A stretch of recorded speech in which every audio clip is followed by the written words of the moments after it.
Spark Live!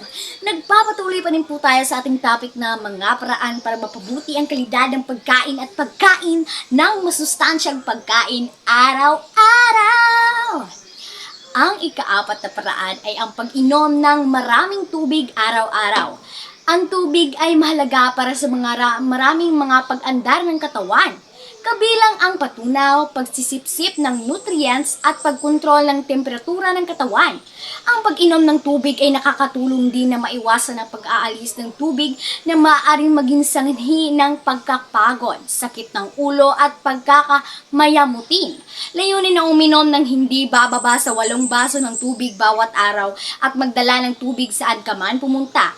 Sa pamamagitan ng pagiging hydrated, sinusuportahan mo ang iyong pangkalahatang kalusugan at kagalingan! Mga ka-Gianatics at muli sa inyong lahat na nanonood at nakisaya sa ating Sunday Spark Live.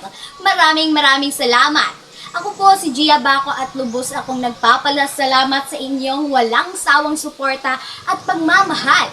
Sana ay marami kayong natutunan at na-apply mula sa ating talakayan ngayong araw tungkol sa mga paraan para mapabuti ang kalidad ng ating pagkain at ang pagkain ng masustansyang pagkain araw-araw.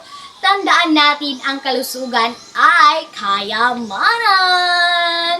Bago tayo maghiwa-hiwalay, huwag kalimutan na i-share ang inyong mga opinyon at saloobin gamit ang ating hashtag na hashtag SSL MyFunanghalian. Ipakita nyo sa buong mundo kung gaano kasaya at kapaki-pakinabang ang inyong tanghalian kasama ang Sunday Spark Live. Sa muli nating pagkikita sa susunod na linggo, asahan ninyo ang mas maraming fun, mas maraming good vibes, at mas maraming kaalaman, maraming ibabahagi. Kaya stay tuned at mag-ingat kayong lahat mula sa buong team ng Sunday Spark Live. Maraming salamat po at magandang araw sa inyong lahat. Paalam!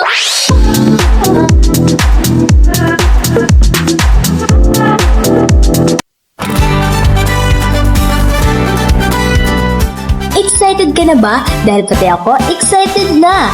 Abangan ang malaking pasabog sa Sunday Spark Live ngayong March 1!